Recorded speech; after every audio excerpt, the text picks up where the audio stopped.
السلام علیکم ورحمۃ اللہ وبرکاتہ۔ آج کی غیر مہذب دنیا میں کسی کو غیرت دلانا، سوئے ہوئوں کو جگانا اور ٹھنڈی روحوں کو گرمانا، یہ کام کوئی آسان نہیں ہے۔ یہ تو ہمارے نزدیک آسان نہیں ہے نا، لیکن جس میں اسلام کی جرأت ہو، جس میں ایمان والا جوش ہو، وہ ان سب چیزوں کو نظر انداز کرتے ہوئے ایسا آگے بڑھتا ہے۔ مرد تو مرد، عورت انڈیا کے اندر جب یہ قانون بنایا گیا کہ کالجوں میں خواتین برقع پہن کے نہیں آئیں گی، ایک مسکان نامی نوجوان لڑکی جس کی عظمت کو میں سلام کرتا ہوں، مرد نہیں آگے آ سکے، مردوں نے یہ آواز نہیں اٹھائی، اکیلی تنے تنہا مسکان نے یہ آواز اٹھائی، برقع پہن کر کے آئی اور اللہ اکبر کے نعرے لگائے۔ ہندوؤں کا جھمگڑا ہے، کوئی اس نے خطرہ محسوس نہیں کیا کہ اگر میری جان اللہ کے لیے جا رہی ہے، اللہ کے نام پر جا رہی ہے، تو اس سے اچھی اور کیا بات ہوگی۔ اس نے نہ صرف بھارت کے وہ مرد اور وہ خواتین جو سوئے ہوئے ہیں اور جو ٹھنڈی روحوں میں پل رہے ہیں، نہ صرف ان کو، اور بلکہ میں یہ کہوں گا بالخصوص پاکستان کو، اور پاکستان میں ان بغیرت عورتوں کی ناپاک عزائم والی تہذیب کو اس خاتون نے ایسا تھپڑ مارا ہے اپنے اس عمل سے، اور ایسا ان کو رگڑا ہے کہ بتایا ہے کہ تمہاری کیا آواز تھی اور میری کیا آواز ہے۔ تمہاری آواز یہ تھی کہ میرا جسم میری مرضی، اور میری آواز یہ ہے اللہ کی مرضی۔ اللہ اکبر، اللہ اکبر۔ اللہ کا کیا ہوا فیصلہ کہ خواتین برقع پہنے، خواتین پردے میں آئیں، وہ آئی پردے میں، چاروں طرف اس کے ہندو منڈلا رہے ہیں، کوئی خوف و خطر نہیں، اکیلی تنے تنہا اللہ اکبر کا نعرہ لگاتی ہوئی اور برقع پہن کر باپردہ وہاں کالج کے اندر آئی ہے۔ میں اس کی جرأت کو سلام کرتا ہوں،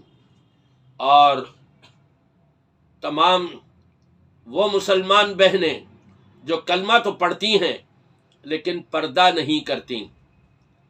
ان کو اس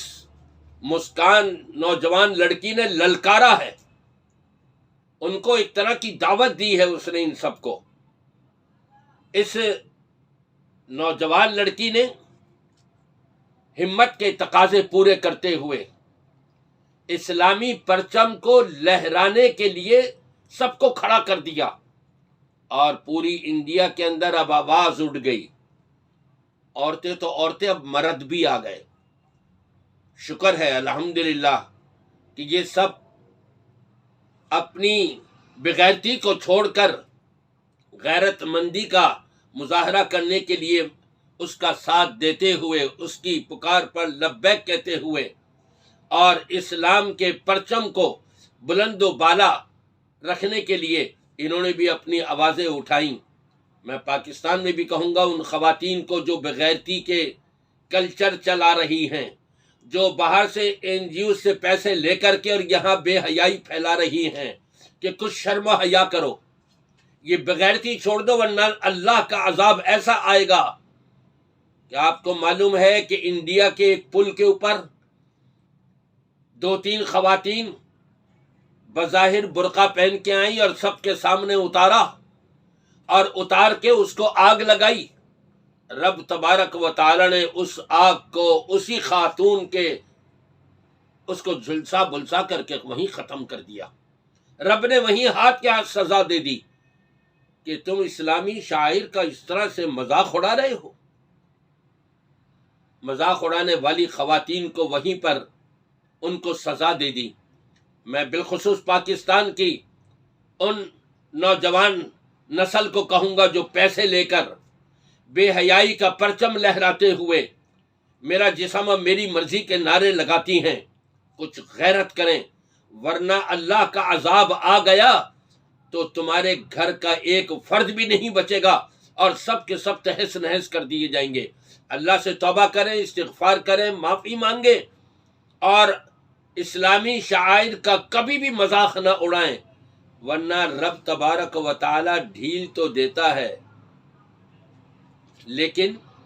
پھر جب پکڑنے پر آئے تو اس کو کوئی چھڑا نہیں سکتا۔ اللہ کا عذاب، اللہ کی پکڑ دھکڑ، اللہ کے عقاب سے اپنے آپ کو بچانا ہے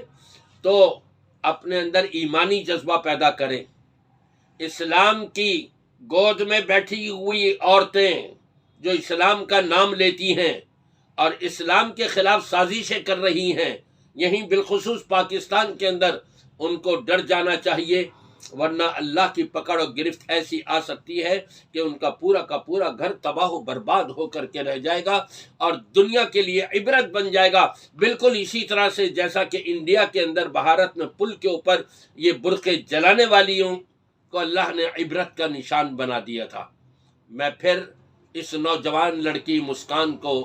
اس کی عظمت پہ سلام کرتا ہوں، اس کی جرأت پر سلام کرتا ہوں اور رب تبارک و تعالی سے دعا کرتا ہوں کہ اے پروردگار ایسا ایمانی جذبہ ہماری تمام ماؤں اور بہنوں کے اندر پیدا فرما دے جو بے حیائی کی طرف جا چکی ہیں، یا اللہ ان کو اس بے حیائی سے نکال کر ان کے اندر بھی یہ ایمانی جذبہ پیدا فرما دے اور ہمارے مردوں میں بھی غیرت ایمانی والا جذبہ پیدا فرما دے۔